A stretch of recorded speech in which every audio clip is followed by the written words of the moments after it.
Welcome to This Week in Weiss Schwarz, where we talk about Weiss Schwarz's news and cards of the day. We actually reached 650 subs, so now it is time to do the deed.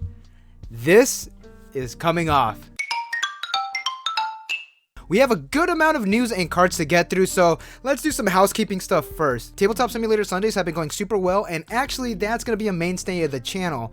And the Discord duels have been going super well, so we're keeping that, except for this Sunday. The reason for that is because it's going to be the Bushiroad Investors Meeting. I am going to be streaming the Bushiroad Investors Meeting on my channel, but, I'm going to be doing like commentary and stuff.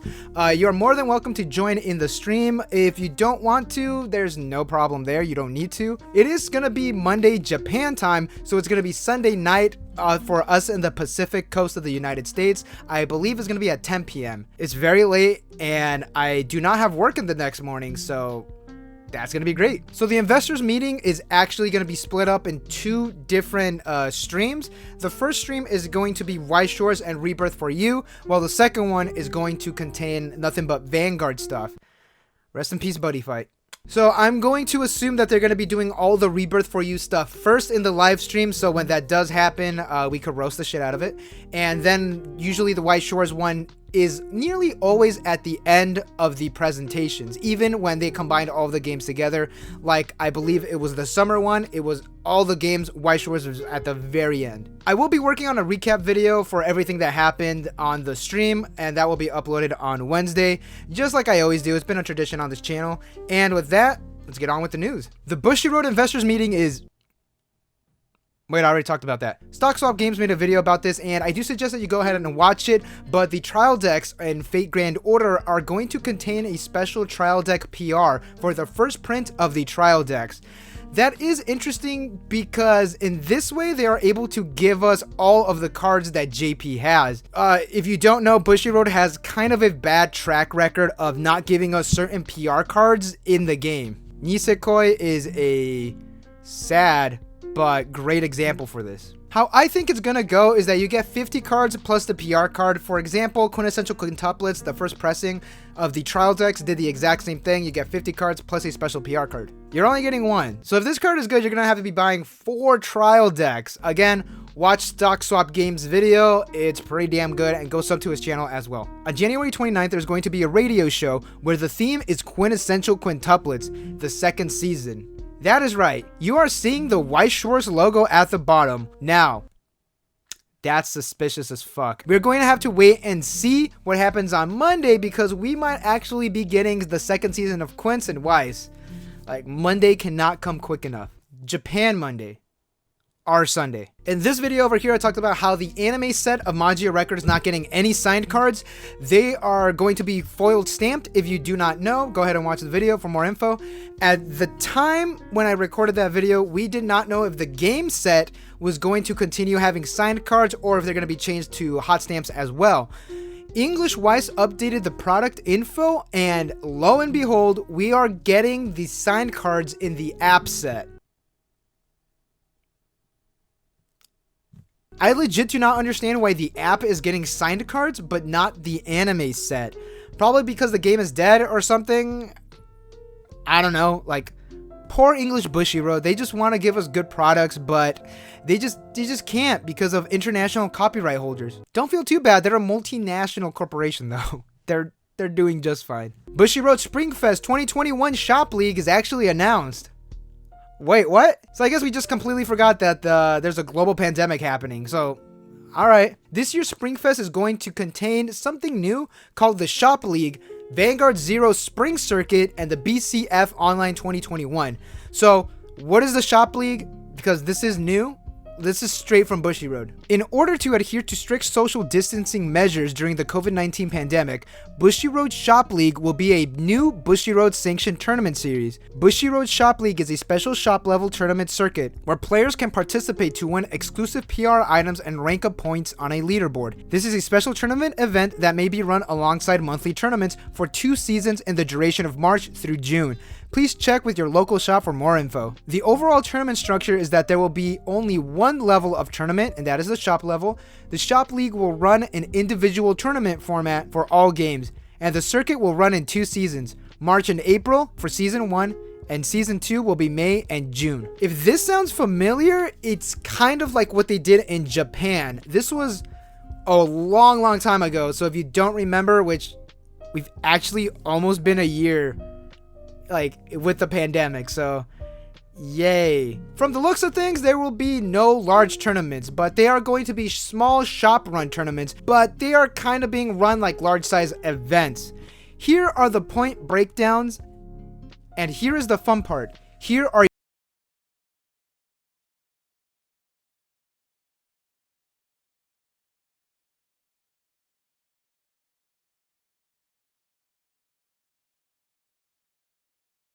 Oh yeah, that's right. Data Live is coming. Do you like Assault Lilly Bouquet? No? Well, we are going to talk about the Blu-ray. I'm not going to talk about what's going to be in the Blu-ray. It's not that interesting, honestly. Here is what I'm going to talk about, though. In the Blu-ray, we are getting a Weiss Schwarz promo. So you're getting a playset of these cards, and one of those cards is going to be a foil card. So what does it do? Lovely Flower Riri, Yu, and Kaede states that if you have 2 or less stock, this gains 1k power and a level. So this isn't bad per se. You are guaranteed 4, so if you really need this in your Assault Lilly deck, here you go. And with that, let's get on with the cards. We are given a lot of Alicization War of the Underworld cards, which is the new SAO set that is part of the Alicization arc. Here is your set info. This will be released in JP on February 26th, and we do expect this to come to English. There will be a total of 100 cards and 37 parallel cards. There are a total of 6 SP cards and 3 overframe rare cards. The overframe rare cards have all been spoiled, and it is kind of interesting that the overframe rare cards are going to be transferred over from Princess Connect Redrive, so I do feel that this is going to be a staple in Weiss Schwarz, probably in certain sets. They really do look nice. The overframe rare cards look really nice. Most of these cards interact with Fluct-like characters, so you're pretty much going to be using exclusively cards from set 1 of Alicization, and maybe like 1 or 2 cards from like a different SAO set. Case in point, Hero Cloaked in the Night Sky Kirito gains 1k power during your turn and Climax combo experience. On attack, if you have Night Sky that covers the world in play and your experience is 2 or more, you can salvage a Fluct-like character. The Climax is a 1k1 and an arch when triggered. 2 Kirito Asuna gives all of your 1/0 blue Kiritos the following effect. On attack, top check your deck and either place it back on the top of your deck or you mill it. And this card gains 1k power for the turn. And she has a bond pay 1 salvage with the 1/0 Kirito. That is super good because it is going to be at 7k5 power on Climax with this effect. You are going to know what you're going to trigger, or if you don't like what is revealed, you could mill it. If you have the Climax and you top check something that you'd rather have in your hand, you could actually mill it and immediately salvage it. Because both effects activate at the same time, you get to choose which one goes first. And the Asuna salvages the Kirito, so there is no way that this combo is not going to be popping off. At least one version. The one thing about the Asuna though is that I really wish it did something else. Like, you need to wait to level 1 for the Asuna to be live. Yeah, you could play the Asuna, pay 1, salvage the Kirito, so you could be loaded up for your level 1. But now you just have this Asuna on the field, hanging out, just vibing. So either way, at level 1 with both of these cards, pretty damn solid.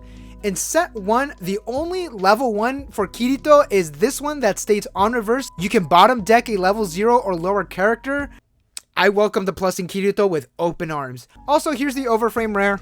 Looks super nice. Unexpected Help Yuno and AG is on play from hand. You can place the top card of your stock to your clock. Search a level 1 or lower character. Yeah, I like that. You are still paying 1 and clocking, so it's like a Ricky-like effect. You know what's going to be in your stock, so if you're a good player, unlike me, there will be no surprises of what's going into your clock. Granted, the traditional Ricky effects do help you dig deeper into your deck because you get 2 cards out of your deck as opposed to 1 card out of your deck through the search. You know, it's something to think about. Plus, if you are in your first deck, you are probably not going to be clocking a Climax. Like, there's lower chances for that. Also, in this video, we called the cost of this card the Nia cost. You don't need to follow that, or like, you know, just using that slang term for this kind of effect is just a thing that I'm gonna probably start saying. Shout out to Freedom Manga Anime 2 for coming up with the term. Keeping in spirit with the last card, here's this card with the memories Asuna and Yuki. When this card attacks, you give another character 1k power multiplied by the amount of soul that character has. And when this card is reversed in battle, Nia cost, salvage a character. You cannot target itself with its first effect, which does suck, and this is going to be reversed because it's only 500 power. It's really weak, but that's actually the point. It's pretty good. It's super easy to get this effect going. You're gonna be reversing things. You're gonna be getting soul damage through. I really wish this was like a bomb, or like if it was in the middle position, gets an extra soul, because this card is, it's weird to say, is destined to die. Either way, it's live during your turn, it's live during your opponent's turn, and it's just damn good. Why do you want this in your memory? Compression? Yes, but also because of this card. Unbreakable Fighting Spirit Asuna is on play heal and climax combo. Memory. On attack, if you have Mother's Rosario in play and you have with the memories Asuna and Yuki in your memory, you could pay 2, ditch 2, mill 11. Burn 1 depending on how many climaxes milled. The climax is a 1k1 and a choice when triggered. So this is not burn for however many climaxes milled. That's actually the ordinal scale Asuna. This is burn 1 for every climax milled. So if you milled 5 climaxes, you're burning 1 5 times. It's super good, and I do love this a lot better than the ordinal scale Asuna. So this Asuna here is a lot more dangerous because when damage is canceled, you're still gonna keep going. You are going to be pecking your opponent to death, which that's super good. No, so let's say you milled 5 climaxes, which during your level 3 11 cards, that's probably gonna be like at least half your deck, especially if you have like 4 of those memory shoot cards. Yeah, you're gonna be pretty damn compressed. So either way, let's say you milled 5 climaxes, you're gonna be burning 1 5 times. So if your opponent cancels on 2, okay, you still have 3 more. That's why this card is more dangerous than the other Asuna. Also, fun fact, there's 3 different versions of this climax now. Let's get all of the Alice cards out of the way. Shriek of Sword Aura Alice is a global 500, and when you trigger check a climax with the wind icon, you could top check your deck and add it to this card as a marker. And at the start of your climax phase, if you have 2 or more Fluct-like characters, you can pay the marker, bounce an opponent's character back to their hand. Charming Figure Alice states that if you have the last Alice on the stage, this is the global 500 and brainstorm. Pay 1, rest 2, mill 5, salvage for each wind climax milled. So you are going to have 1k power to all of your characters, and here is a new Alice that we could talk about. Whereabout of Soul Alice gains 500 power for each Fluct-like character and climax combo. On attack, if you have memories are here in play, blind stock 1, reveal the top card of your deck. If it's a character with a trigger icon, you can add it to your hand. The climax is a 1k1 and a wind when triggered. In a sense, it's similar to the old Alice combo that we have from set 1. This adds it to hand if it's a Fluct-like character, and if it's not, you just keep it at the top of your deck, and she bounces back to hand when she's front attack. So this has a lot more chances of missing because it is only cards with Soul Trigger that could be added. Yes, you could add climaxes though. That's strong. You gain stock, which this card is pay 2 ditch 1s to get this effect going for the old level 3 combo, so the stock is kind of welcomed. I'm using this as a reference point because we currently do not have a new Alice level 3 combo. Each climax combo has their own merits, but the new Alice is just a whole lot better. Just on attack, you get the effect. You do not need to reverse things. That's the one drawback of the old Alice combo, so if you're making an Alice deck, use the new one. And with that, thank you all for watching. Don't forget to like and subscribe for more Weiss Schwarz news and content. And I will see y'all in the stream. Again, no Tabletop Simulator Sundays on... Well, I gotta change the name, don't I? Either way, no gameplay stream on Sundays because we're gonna be doing the Bushiroad Investors Meeting. That's gonna be fun. So I will see you then, and I will see you in the next one.